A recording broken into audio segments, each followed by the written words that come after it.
The specter of the coronavirus hangs over Louisiana again.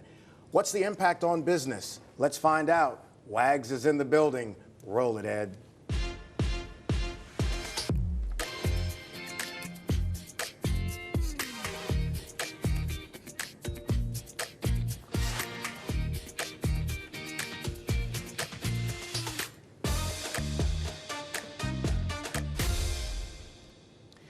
It's been such an interesting year. COVID started us off and eased off a bit, and now the specter of it is back. And I want to talk about the impact on business with Stephen Waguespack, the head man at the Louisiana Association of Business and Industry. We call him Wags. And among other things. Among other things, but we're on camera. So there we go. Well, let's start off at the beginning.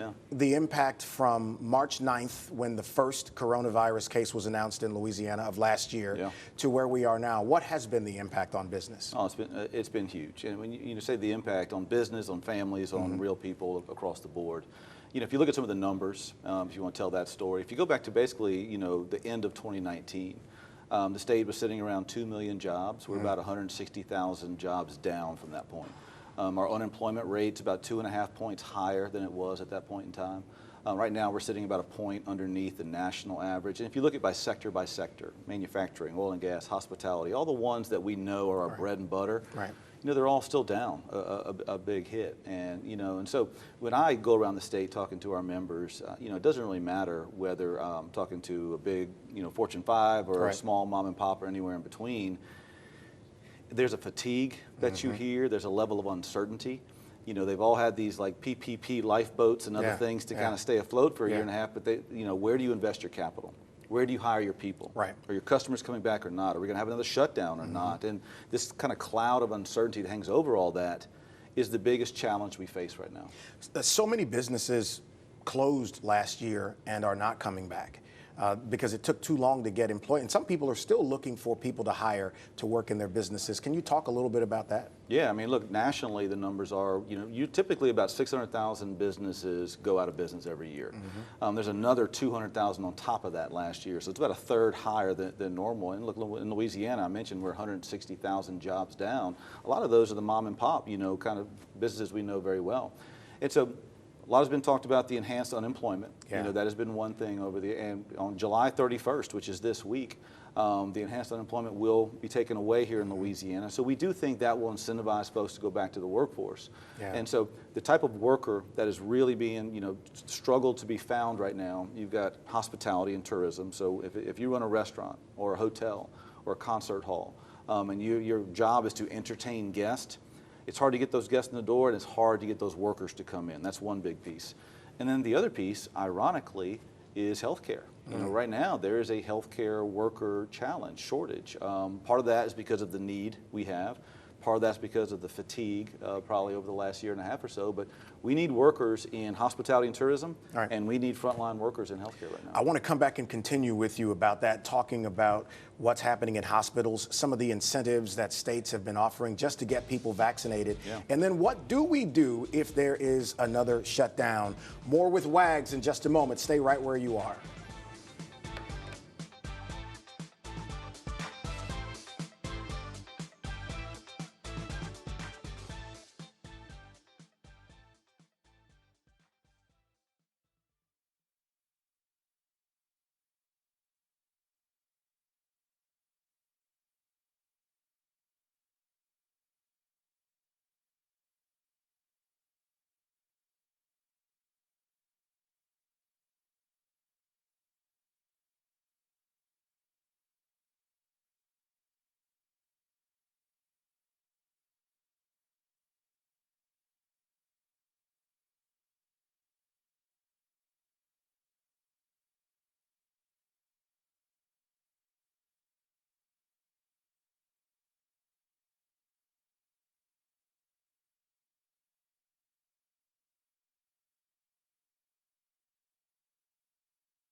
The Louisiana Association of Business and Industry was founded in 1976. The man at the helm is here with us right now, Stephen Waguespack. Wags, we went into break with you talking about the shortage of frontline healthcare workers. Let's talk a little bit more about that. You know, nurses, doctors, staff, exactly what do you mean? Well, we're trying to gather information from our hospital leaders right now. But, you know, we know in the last week or so, it's kind of caught up again. This Delta variant has come in. You're seeing more and more people going into the hospital. Our cases have spiked. We've seen that surge right there.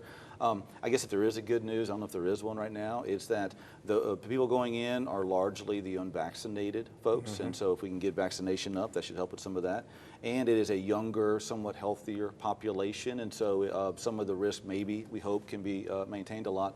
But what we're hearing more is just the sheer volume of coming in. You know, if you go back to a year ago, you know, when this first started, you were hearing things about reusing ventilators and, oh my God, you know, all these dire stories coming out of hospitals. We're not hearing that yet. Right. We're hearing volume. We're not hearing the dire consequences. So we hope that trend continues. You know, earlier this week, the governor of New York talked about paying people to get the vaccine, $100 a person. We've seen all these incentives around the country just to get people to go and get the vaccine. So kind of a two-part question. One, your thoughts on incentivizing through money getting the vaccine, and then why is it so difficult to get people to see the vaccine as something that they should have? Well, I guess I'll start with this. Getting the vaccine is so important. It's important for yourself, for the people in your household, for the community you live in. If you want your child to go to school that's full-time, in-person, without mask, you need to get the vaccine. You know, we need that vaccine to be taken for the whole, you know, community's benefit. You know, I think last year, this is my own theory, last year there was so much daily coverage of how fast they were trying to rush this thing to market. And it was kind of, you know, last year sold as, hey, look how fast we're moving, look how good we're moving. I think a lot of people heard that and like, whoa, are you skipping steps? And so I think it created an opening for folks who wanted to, you know, create distrust to do it. And so right now you do have, unfortunately, you know, social media driven narratives that are causing folks to question the vaccine. I think it is safe, it is proven, it is tested, it has gone through a lot of the same protocols as every other vaccine is going, and we need people to take it. In Louisiana, we're in the low 40s as far as the percentage taken. And if you look at certain populations, those that are, you know, overweight, have diabetes and all, those are the ones that are lower. And so we have to do a better job explaining, to, especially those populations, come on in, trust the vaccine, take it. It's good for you, it's good for your family, it's good for your community. Well, and to double down on that, you're talking about a population that is more susceptible to COVID, and because of their pre-existing health conditions, it could be dire for them if they get it. What are you hearing from business owners? I mean, you get a chance to move around the state, and you know we've got about 90 seconds. We'll start here and then come back to it. What are you hearing in the different regions around Louisiana about this? They have fought their tail off to get back to open. They have fought their tail off to get their customers back in their door, and they don't want to see that go away. That's what I'm hearing. They're doing their best to do their part. They spent the last year and a half sacrificing. They're proud to be open. They're proud to serve their community. They don't want to be shut down. That's really what I'm hearing from business. Any big difference between Shreveport, you know, Caddo Parish up there all the way down to Orleans, and the prospective businesses? Not really. We're a service-based economy. So most of our businesses is kind of those Main Street retail service company type businesses. They all want to be open. They all want to hire their people back. They all want to serve their customers. They feel like they've done everything they can possibly do to sacrifice for the greater good the last year and a half. They don't want to have the rug pulled out underneath them right now as we respond to this next variant. Well, we're going to come back with Wags and talk about these regions and where Louisiana is moving. He's pretty good at what he does over at LABI. You could enjoy some video from Tower Cam as we start the weekend. Thank you for watching The Clay Young Show on WBRZ+.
Let's talk more about business here in Louisiana. Most people consider, and yours truly included, LABI, which is the nickname for the Louisiana Association of Business and Industry, our state's Chamber of Commerce. You visit all these regions in Louisiana, and I was saying to you during the break, someone said to me that every 1 hour drive in Louisiana is a different culture, and it's kind of true if you think about it. Talk to me about the different areas in Louisiana that you visit and then their business perspectives. I mean, it's the best part of my job. I get to go around the state and visit with local business leaders, learn from them. I've learned so much in the 8 years I've been in this spot, and it's what I love the most about it. Look, there are some similarities in our part of the state. I mean, unfortunately, I would tell you, this is one of my concerns with Louisiana. There's a culture of low expectations. You got too many areas that don't strive and see the potential that they do have. And so a lot of times, I'm playing half Dr. Phil, half cheerleader in those areas. Say, come on, guys, we can be awesome here. Let's do this. Right. But if you break it down, you know, we mentioned oil and gas in the break. If I'm in Shreveport saying oil and gas, or if I'm at Houma saying oil and gas, two different interpretations. That's right. In Shreveport, they're saying horizontal drilling, let's go get some natural gas. Yeah. In Houma, they're saying let's go offshore, and let's go service that. So different areas have different things, but you know, the common denominator is, you know, we're filled with awesome people. We're filled with people who know how to roll up their sleeves. We're resilient.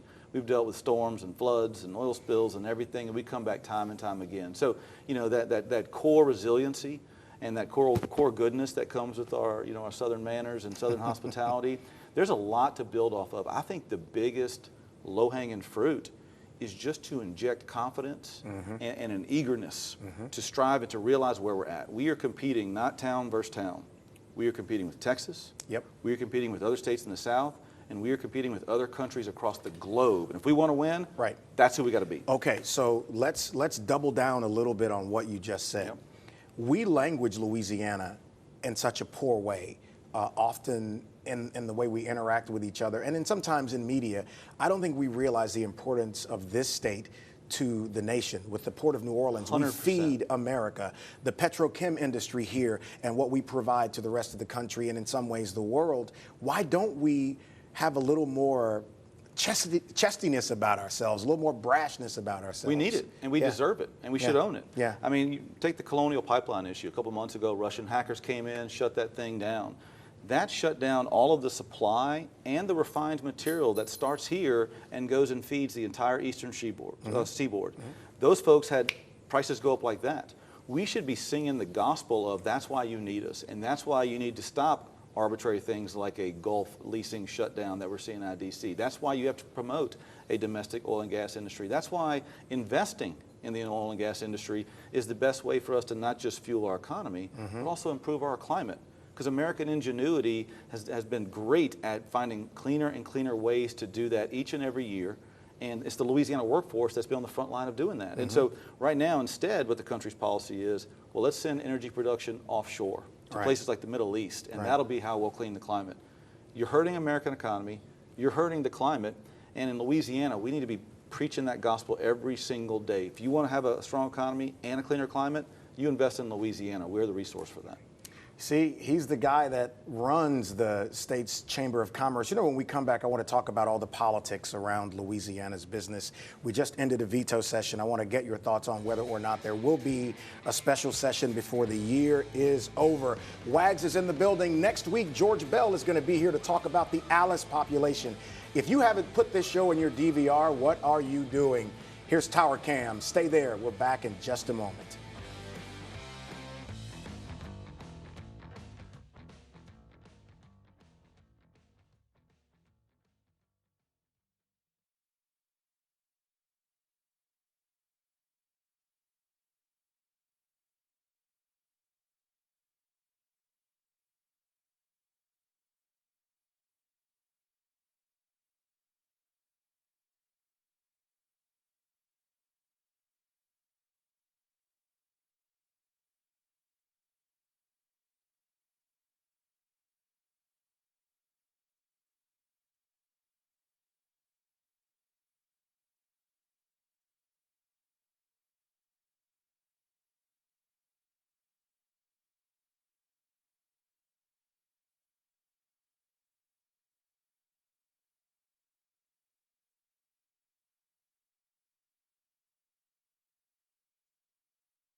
Now, many of you know I am a veteran of the podcast space, having done 274 episodes of the Clay Young podcast, podcast225.com. Check it out right now. It's awesome, just awesome. But Wags is now in this space too, doing podcasts. So, did you lose a bet? If you can't beat them, join them, right? I mean, come on. I went over the years on your podcast and saw how easy you made it look, which was a lie, by the way. It's not easy. Yeah, because it is not easy at all. Tell me about your podcast, man. Yeah, so real briefly, about 2 years ago, we started a new venture, and we bought a building downtown. We completely revamped it for our new headquarters, and we wanted it to be the hangout house for business. Right. I want business leaders all across the state to come in, feel comfortable being there, feeding off the energy of each other. We also put a recording studio in there because I want to tell the stories of, when I travel around the state, I hear countless stories of business leaders doing great impactful things, working with local nonprofits, local legislative and other officials doing great stuff. And so we started some podcasts to tell those stories. And, they're all over our social media channels. If people want to see them, I'd love for you to go give us feedback. But right now we're doing one called Good Works, where we're talking about local nonprofits doing big things in the community. During session, we do one called Sounds of the Session, where we bring in legislative leaders and try to put in plain English what are some of these legalese bills going on during the session. So it's fun. It's so hard to often understand what the moving parts of a session would be. So one more question. Should I talk to IT or have a conversation with my mail person about where my invitation has been? Hey, someone invite Clay, please, to the next podcast. So you just it's an open invite. The first person to use that phone here on set, I knew it had to be Wags. So open invite. We'll have you on pretty soon. The other thing, you mentioned the session. We just ended a veto session. Are we going to have another special before the year is over? I don't think so. Crystal ball's murky, but I don't think so. I think the next special session you're going to see is in the spring, where it'll be the redistricting session. As everyone knows, every 10 years they count the people, we do a census, and you have to redraw lines. I think in the spring there'll be a session. It'll be contested. It'll be spicy. Back alley fight. It will. You're going to have a lot of that's the way it always material. is. It's not anything to say about the current leaders in the building. It's just the way it always is every 10 years. I think that's the next time they'll come in. That's probably a good thing. I think a cooling off period is good for everyone. So I got about 90 seconds here. If the average Louisiana citizen is sitting at home and wondering, what is the state of business in Louisiana? Your answer would be what? To be determined. Let's see how we get through this Delta variant. Our economy is not strong enough to sustain another level of shutdowns. And so we need businesses to breathe and to be able to go out and survive. So we need that to happen. The second thing is this fall on the ballot, there's some important ballot initiatives. We want folks to go out, vote yes on amendment number 1 and vote yes on amendment number 2. Which are what?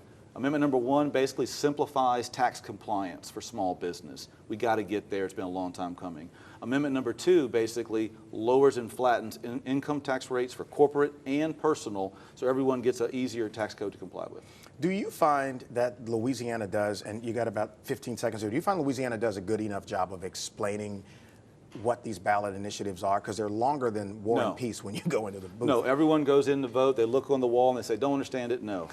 That's why it's on us and people like you and me to go out and explain to people, this is why it makes sense. But these 2 amendments, 1 and 2, if they pass, it'll be good for small business. It'll be good for kitchen tables across Louisiana. So you're going to come back, right? You do more of these? Anytime.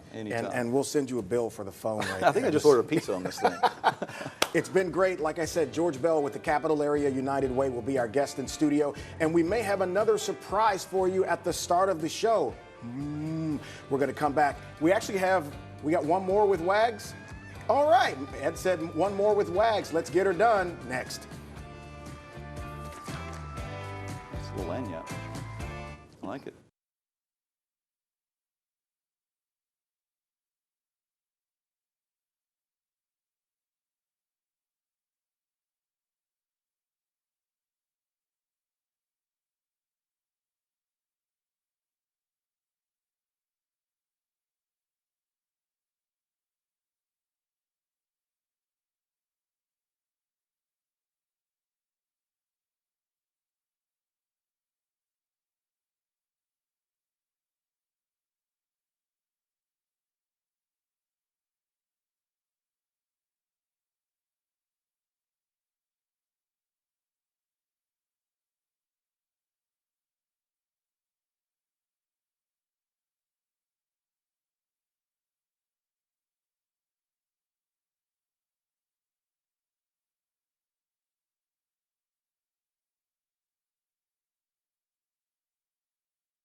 You know, I'm enjoying the conversation so much. I thought the last segment was the last segment. Almost gave Ed Ball a heart attack, and I got to see some dance moves from Big Mel over here wondering what's going on. So we have another segment with Wags. We were talking about the amendments. I want to go back there since we got a little more time. Yep. The two amendments you're talking about, deep dive into those, please. Yeah, the first amendment, amendment number 1, basically it creates a new way to collect sales taxes for small business. Let me tell you why it matters to people in Louisiana. Right now, people are used to online shopping. If they go to a website like Wayfair, which has no investment in Louisiana, but they ship products in, Wayfair gets a very easy compliance. They have a one centralized board to pay. It's very easy for them, low-cost compliance. But if you're a small business in Louisiana, let's say you're a hardware store that's got, like Stein Lumber, one of our members, who has several locations throughout Louisiana. They've been servicing people after hurricanes and everything. They have to file individualized sales tax collections to each and every parish. It is a duplicative nightmare. It requires all kind of red tape and a high cost, and it puts small business at a disadvantage for out-of-state businesses. And so we're going to basically put a centralized collector on there, which makes it even Steven for everyone. And every other state does this. This is a long time coming. This is kind of a vestige of the old school in Louisiana. So this is cleanup to a certain extent. The locals are on board, businesses on board. It's kind of a win-win. But that's what amendment number 1 does. Yeah. It just makes it easier for small business to compete. Okay. And then the second one, it basically just lowers income tax rates for everyone. Right now, we have exemptions throughout the budget, and it removes one of those exemptions and uses the savings to lower rates. And so in personal income tax rates, they'll all go down. Corporate income tax rates will all go down. And actually the franchise tax, which is one of our most harmful business taxes, it will also be reduced there. So it makes us more competitive with other states like Texas and Florida and Tennessee. You know, I was going to ask about the way these are written, but you just prompted me to ask something else. We have spent the last couple of decades cleaning up language and modernizing our tax code here in Louisiana. How much work do you think is still left to be done there? A lot. There's still a lot more to do, but this is a big step in the right direction. And if we can get these amendments passed, it creates kind of the confidence, the building, the capital needs to say, okay, that worked, let's do a little more, let's do a little more. You're not going to have fundamental tax reform in one big bill. It's too drastic of a shock to the system. But every year, if we can look for ways to improve, I think we can be on a 4 to 5 year plan to where, hey, all of a sudden we can credibly go to a company looking at Louisiana and say, you know what? We can beat Texas on income tax. Or you know what? We can beat Tennessee and Florida on property tax. So now I have under 2 minutes in this. If anybody watching at home is wondering, where do I go to learn about these amendments or these bills or all of that? Where can they go? You know, obviously, LABI.org, LABI.org. We put a lot of stuff out there. But also, just as important, sign up for our mailing list. You know, every day in session, we send out an email that explains in plain English what these bills do, why you should care, where to click to make your voice heard. So if you sign up for our mailing list, which you can do on our website, that's the easiest way to do it. And just like everyone else, we've got social media galore, and we put a lot of stuff out, from podcast information to one-pagers to all kind of stuff. And we have our annual meeting in next month in September, where the who's who of business is going to be in town. Always. If you want to come join. At the Crown Plaza here in Baton Rouge, we expect about 1,000 people, as long as they allow us to do it. So what? I see you threw that out there, and I got to get out of here. That's what I do. I'm keeping you on your toes. You're keeping me on my toes like I'm keeping Mel on his toes over here. All right. So quickly, where can people learn more about LABI? LABI.org, or you can email me at stephenw@labi.org. I'll be glad to kind of catch that email and help you out. And I'm going to report about whether or not I was actually invited to be on the podcast the next time I'm in here on the show. And challenge accepted. Challenge, okay. All right, all right. Listen, man, keep up the great work. LABI has been one of the preeminent organizations in Louisiana helping to encourage business, which is something I'm a big, big fan of. I think more people should put their toe in the water, and we appreciate you. And you'll be back, right? Absolutely. All right. George Bell is going to be here with us in studio next week. Looking forward to talking with him. You guys have a fantastic weekend. Yes, it will be hot as donut grease, but still get outside and enjoy it. I'll see you next Friday and Saturday.